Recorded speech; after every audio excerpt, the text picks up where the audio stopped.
because there's this girl on TikTok that makes very aesthetic Italian food using this pasta book. I thought it was a cool idea to finally use it to make fresh pasta, which is mainly what this book is about, is to make fresh pasta. It's my first time making fresh pasta.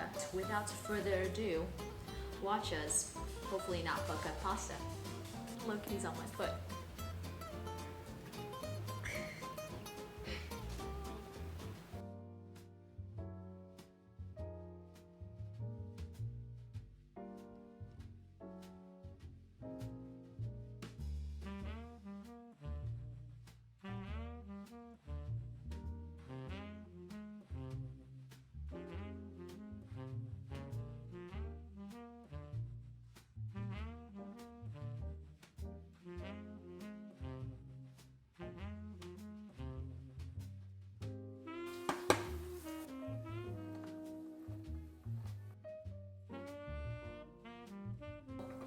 I'm in the splash though.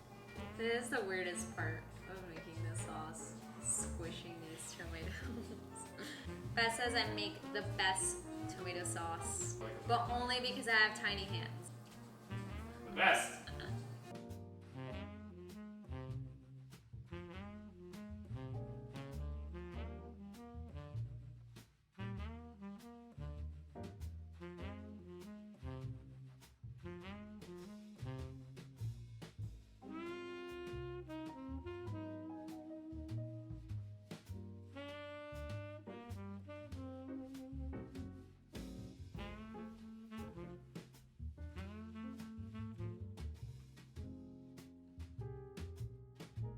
Our first pasta ever.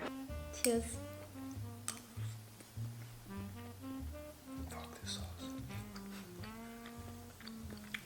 Which one's better? Based on just those two initial bites, I think mine. But I don't know.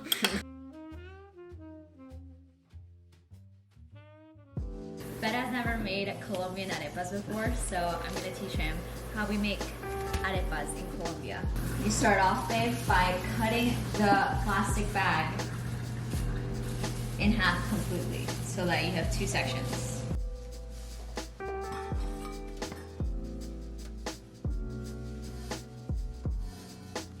I'm just following the instructions that are in the back of the harina pan. Always want to add salt to it as well.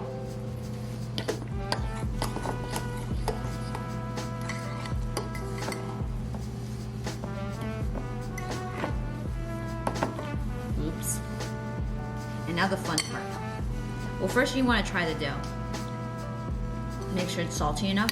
And now we grab the thing, we open it up, and we form a ball. You put the ball in the middle. There's gonna be a big arepa. Then you cover it, and then we grab another cutting board. And we flatten it. That's my favorite part. As a kid, it was like how I used to always jump to get it super flat. Perfect. Yeah, it's okay though. Fresh out of the container.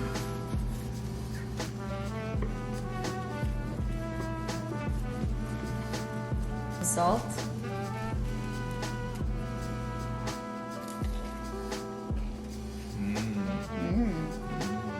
Fresh arepa on time. It's delicious.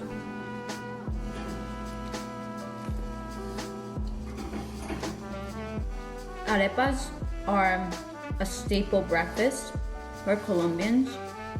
We usually put lots of different toppings. Today I just went with the classic butter and salt, but you can also put ham, eggs, what else? We like putting different types of cheeses on top. You can basically put anything. It's like a pita almost. I just got this shirt in and I've been styling with different things. I also figured out this thing. I'm gonna show you guys. So these were usually a buckle that would came here. And so today I had the genius idea of flipping it so that I can put it across and it can have a sling. Because I love clogs, but sometimes my foot slips so much with clogs. Anyway, I'm trying to eat this Culver's ice cream, but it's, I mean, it defrosted pretty quickly actually, because it was a lot harder before. Wait, that's a good idea. I'm gonna have a digestive enzyme before. This is dairy. Cup. Digestive enzyme. I don't feel like getting more water, so hopefully this will be enough. Sometimes, if you know you're intolerant to something and you just feel like having it, have a digestive enzyme. Everything will be fine, you know? That's what I say. Don't restrict yourself from having things, just prepare. If digestive enzyme is not enough, that's when I'll know that it's good for me to have some ginger. Today, I got a shipment in of wine.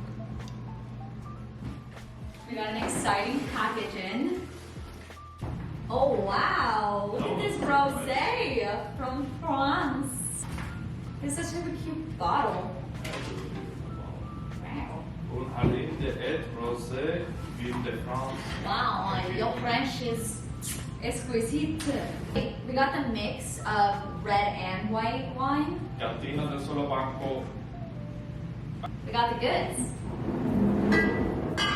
They were kind enough to ship me some of the stuff, and I was like, I mean, I've been wanting to get more into wines. I just don't drink a lot. I love beer. I love ciders. And that's kind of the vibe that I go for. But we're gonna give it a shot. I'm gonna try the wines and see what's up, you know? Because we're not, you know? Maybe I'll be surprised. And I'll become convinced that I'm a wine girl. Anyway, sponsor me, Culver's. I love you. Their kids' meal is just enough for my body. Look, I feel like this is the thing. Junk food in moderation shouldn't like fuck up your stomach. But so I think like the kids' meal, for me at least, is like that point where like if I have any more than just that, I'll literally feel like food coma-y all day. So I'll have the kids' meal. So I don't deal with that. My camera's gonna die. Well,